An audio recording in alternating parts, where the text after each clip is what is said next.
India TV YouTube channel को subscribe करें और बेल आइकन दबाएं। दिल्ली में कोरोना का ग्राफ कंट्रोल होता दिख रहा है, लेकिन अब दिल्ली के चारों दिशाओं में बहुत बड़े खतरे का अलार्म बज रहा है। यह खतरा है दिल्ली के पास उन जिलों में जहां हर दिन भयंकर कोरोना विस्फोट हो रहा है। एपिसेंटर है हरियाणा, जहां न सिर्फ कोरोना का ग्राफ तेजी से बढ़ रहा है, बल्कि हरियाणा के छोटे छोटे जिलों में कातिल वायरस इस वक्त अपने पांव पसार रहा है। यह लिस्ट बहुत लंबी है और डराने वाली है।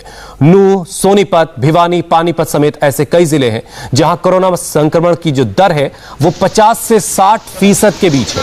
यह पॉजिटिविटी रेट तब है जब टेस्ट की संख्या बहुत कम है, यानी टेस्ट कम हो रहे हैं तब इतना पॉजिटिविटी रेट है। अगर टेस्ट बढ़ाया गया तो क्या आलम होगा। अब इस बेलगाम कोरोना को रोकने के लिए हरियाणा सरकार का प्लान क्या है, इस पर बात करने के लिए हमारे साथ जुड़े हैं हरियाणा के हेल्थ मिनिस्टर अनिल विज। लेकिन पहले आपको कुछ आंकड़े दिखा देते हैं, इससे पहले कि हम अनिल विज साहब से बातचीत करें, जिससे आप हालात को समझ सकेंगे। ये दिल्ली के पास खासतौर से हरियाणा के अलग अलग जिलों की कुछ फिगर्स हैं। नूह में 64.7% का पॉजिटिविटी रेट है, सोनीपत में 57.6 का पॉजिटिविटी रेट है और भिवानी में 54 से ज्यादा का पॉजिटिविटी रेट है, पानीपत में 51 से ज्यादा का। मई के पहले हफ्ते में आंकड़े बता रहे हैं कि कोरोना किस तरह से हरियाणा में तबाही का सबब बन सकता है। हरियाणा के जिन 4 जिलों में संक्रमण दर 50% से भी ज्यादा है, सबसे पहले वो आपको दिखाते हैं। ये वो 4 जिले हैं जहां पर सबसे ज्यादा पॉजिटिविटी रेट है, 50% से ज्यादा। इसके अलावा सोनीपत से लेकर भिवानी और पानीपत तक जो पॉजिटिविटी रेट है वो सबको डरा रहा है। इसके अलावा फरीदाबाद, रेवाड़ी और रोहतक का हाल भी आपको दिखाते हैं, जहां संक्रमण की स्पीड जबरदस्त है। मई के पहले हफ्ते में यहां संक्रमण दर 40% से ज्यादा पाई गई है। फरीदाबाद जो कि एनसीआर का हिस्सा है, वहां भी हालात खराब हैं। अनिल विज हमारे साथ इस वक्त मौजूद हैं। सर, कम से कम हमने 5 जिले ऐसे दिखाए हरियाणा के जहां पर 50% से ज्यादा पॉजिटिविटी रेट है। इसे कंट्रोल करने के लिए पिछले कम से कम 24 से 48 घंटों के अंदर आपने क्या कदम उठाए हैं? देखिए, हम सारी व्यवस्था कर रहे हैं और हमारा ये जो आप जिले बता रहे हैं, हमारे पास दिल्ली से बहुत मरीज आकर एडमिट हो रहा है। वैसे मैंने सारे हरियाणा का सर्वे कराया है, लेकिन मैं आपको गुड़गांव का बताना चाहता हूँ। आज की तारीख में मेरे पास 1933 मरीज एडमिट हैं, जिसमें से 579 दिल्ली के मरीज हैं, 152 अदर स्टेट्स के मरीज हैं। तो यही हालत गुड़गांव से लेके पंचकूला तक और गुड़गांव से लेके सिरसा तक सभी अस्पतालों में, क्योंकि दिल्ली में बेड्स ना मिलने की वजह से मरीज बड़ी संख्या में यहाँ आ रहे हैं। लेकिन आ रहे हैं तो हमें कोई वो नहीं है, हम उनका इंतज़ाम कर रहे हैं। हमने हर जगह पर एक्स्ट्रा बेड्स की हमने क्रिएट किए हैं। पानीपत और हिसार में 500 बेड के हम अस्पताल बना रहे हैं, जो लगभग बन के तैयार हैं। 1-2 दिनों में वो फंक्शनल हो जाएंगे। उसी प्रकार से गुड़गांव में भी हम बेड कैपेसिटी बढ़ा रहे हैं। 100 बेड का तो एयरफोर्स की सहायता से एक अस्पताल बनाया गया है, SGT है, उसमें 500 बेड फंक्शनल हो सकते हैं। 100 बेड हमने फंक्शनल कर दिए हुए हैं। बाकी के 400 बेड को भी हम फंक्शनल करने की कोशिश कर रहे हैं। जैसे जैसे हमें ऑक्सीजन मिलती जाएगी हम उनको फंक्शनल कर देंगे। सभी जगह पर हम ये बेड कैपेसिटी बढ़ा रहे हैं और जितने मरीज आ रहे हैं हम उनको हैंडल कर रहे हैं। अनिल विज साहब, आप कह रहे हैं कि दिल्ली से बहुत सारे पेशेंट आपके यहाँ जा रहे हैं, दिल्ली में बेड नहीं मिल रहा है, इस वजह से वहां पर ये रेट थोड़ा हाई आप बता रहे हैं हो रहा है। लेकिन वो जिले जैसे आप बात कर लीजिए पानीपत की, फरीदाबाद की, गुड़गांव की, यहां तो समझा जा सकता है कि दिल्ली से कुछ मरीज जा रहे होंगे वहां एडमिट होने के लिए, वहां पर बेड अगर अवेलेबल है तो। लेकिन नूह में इतने हालात क्यों खराब है? 64% से ज्यादा पॉजिटिविटी रेट है वहां पर ऐसी स्थिति क्यों है? आप इसकी वजह क्या देखते हैं? नहीं, नूह में तो जो केसेस हैं वो आज की तारीख में तो 140 केसेस हैं वहाँ पर नूह में। तो नूह में तो इतना नहीं बढ़ रहा है वहाँ पर। और वहाँ पर हमारा मेडिकल कॉलेज है नल्लड़ का, हमने उसको पूरी तरह से एक्टिवेट कर दिया। लगभग 500 मरीजों का वहाँ पर इलाज किया जा सकता है। वहाँ पर ऑक्सीजन का इशू था, वो हमने रिजोल्व कर दिया और ऑक्सीजन के अब हमने वहाँ पर एक्स्ट्रा कोटा हम वहाँ पर दे रहे हैं और वहाँ पर हम उनका इलाज कर रहे हैं। शहरों के बाद गांव में भी कोरोना अब कहर बरपा रहा है। बहुत सारे गांव से रिपोर्ट आ रही है अनिल विज जी की वहां पर स्थिति अब भयावह होती जा रही है। गांव के लिए कोई खास प्लान आपने तैयार किया है कि गांव को कैसे कोरोना से बचाना है, या फिर जहां बहुत इन्फेक्शन फैल गया है वहां के लोगों के लिए क्या खास इंतजाम किए जा रहे हैं? देखिए, पहले तो मैं ये स्पष्ट करना चाहता हूँ जी कि ये प्रचार सोशल मीडिया में हद से ज्यादा किया जा रहा है कि गांव में फैल गया। हमने उसका भी सर्वे करवाया है जी, और अभी जो मेरे पास आंकड़े आए हैं, जो एडमिटेड केसेस हैं उसमें जो गांव के लोग हैं वो 38% हैं, 62% शहरों के ही लोग हैं। लेकिन फिर भी गांव में घर घर जाके टेस्ट करने के लिए हमने टीमें तैनात कर दी हैं कि घर घर जाके हम टेस्ट करेंगे और जो बड़े गांव हैं, जो हॉटस्पॉट्स हैं, उनमें वहीं पर आइसोलेशन सेंटर बनाएंगे और बाकी जो मरीज होंगे, जो गंभीर मरीज होंगे, उनको हम अपने जिला अस्पतालों में लाकर हम उनका ट्रीटमेंट कराएंगे। हम एक एक गांव में हमने टीमें जाने के लिए गठित कर दी हैं, वहीं पर उनकी टेस्टिंग की व्यवस्था भी कर दी है कि हम उनकी वहीं पर टेस्टिंग करेंगे।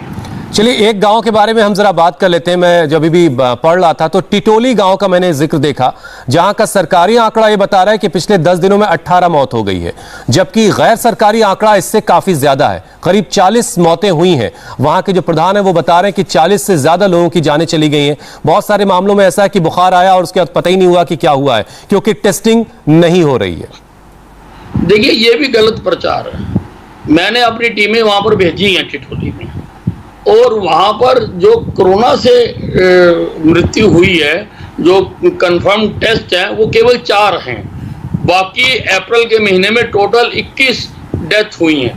बाकी के जो लोग हैं उनके परिवार वाले ये मानने के लिए तैयार नहीं है कि ये कोरोना से डेथ हुई है।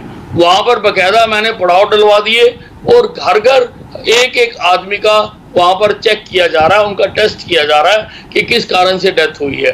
ये जो 40 का आंकड़ा आ रहा है ना, ये सोशल मीडिया काफी मिसगाइड कर रहा है, काफी भ्रांतियां फैला रहा है। ऐसा आंकड़ा नहीं है वहां।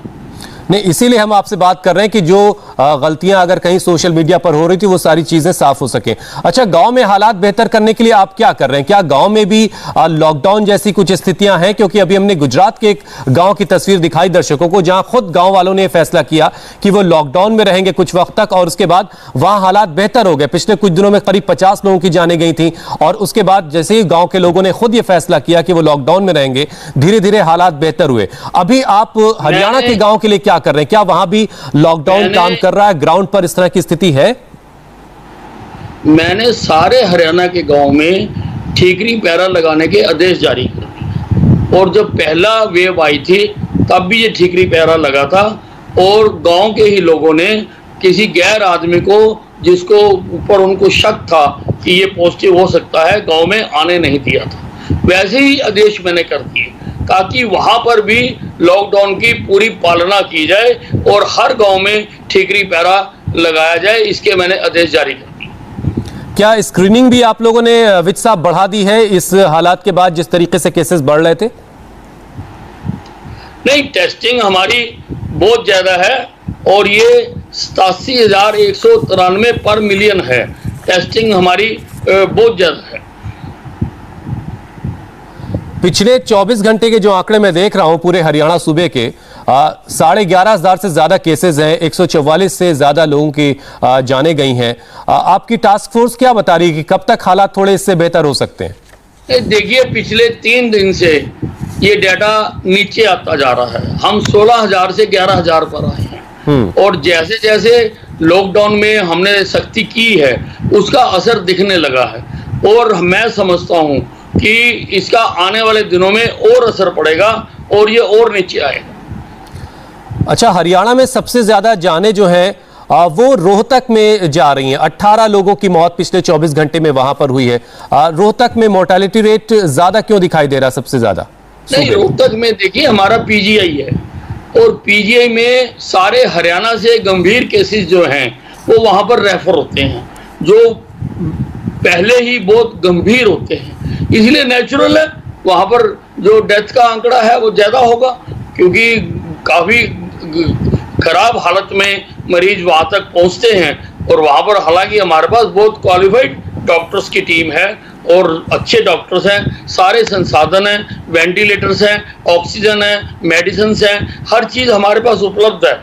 लेकिन क्योंकि ये बीमारी ऐसी है जो बहुत गंभीर मरीज होगा, उसको बचाना तो के लिए पूरी कोशिश की जाती है, लेकिन क्योंकि सारे हरियाणा के गंभीर केसेस वहाँ पर जाते हैं, इसलिए वहाँ का आंकड़ा ज़्यादा है।